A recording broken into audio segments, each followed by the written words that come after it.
Naquele tempo, Jesus disse aos judeus que estavam acreditando nele: se vocês permanecerem nas minhas palavras, de fato serão meus discípulos. Conhecereis a verdade e a verdade vos libertará. Eles responderam: nós somos descendentes de Abraão e não temos sido escravos de ninguém. Como é que tu dizes, vocês serão livres?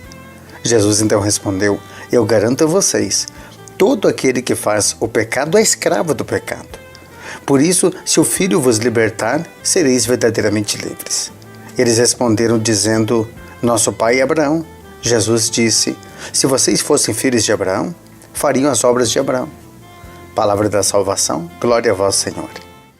O teu amor nos dá força pra lutar. Tu és poderoso, meu Senhor. Nada é impossível para ti. No Evangelho de hoje nós vemos as grandes controvérsias entre Jesus e os fariseus. Essa semana toda nós estamos meditando sobre isso. É interessante o quanto que os judeus, os fariseus, batem de frente com o Senhor. E no texto de hoje a discussão é em torno de 4 palavras-chave: a liberdade e a escravidão, a filiação e a paternidade. Jesus convida os fariseus, os seus adversários, a aderirem à sua palavra para serem livres. E eles então dizem: mas nós nunca fomos escravos de ninguém. E aí Jesus revela: quem está no pecado é escravo do pecado. É interessante que tem muita gente que se acha livre. Talvez hoje, se você for conversar com o jovem, o sonho dele é a liberdade, ele quer ser livre. Mas ele não para pensar que ser livre não quer dizer fazer o que quer e onde quer.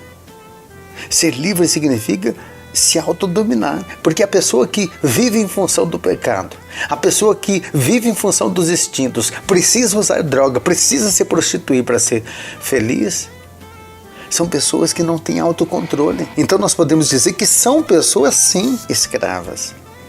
Eu não sei se você conhece alguém assim que está escravo da droga, escravo de um vício, pessoas que são escravas até mesmo de um sentimento, não vivem, vegetam, meu Deus do céu.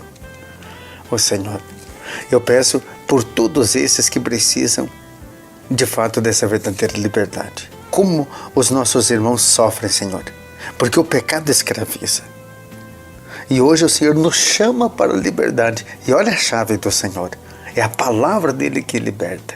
A palavra de Deus, ela tem poder de libertação. Por isso, filha, pare para pensar. Se você aderir mais à palavra, começar a ler mais a palavra, se você começar a participar de uma missa, de um grupo de oração, se apegar a pessoas de Deus, você vai ser mais livre. Vai experimentar de fato a liberdade, viver as coisas de Deus é viver livre. É rico isso. Eu peço ao Senhor com as mãos estendidas por todos aqueles que talvez se acham livres, mas são escravos. Pessoas que, por exemplo, estão vivendo uma dependência afetiva tão grande que não conseguem pensar em viver sem aquela pessoa. Às vezes até o outro vive muito bem sem você, mas você não vive sem aquela pessoa. Isso é escravidão. Estendo as minhas mãos, traço o sinal da cruz pedindo essa libertação. Pai, Filho e Espírito Santo. Amém. Amanhã, quinta-feira, estaremos aqui no Evangelho do Dia. Compartilhe essa palavra com quem você ama. Deus abençoe.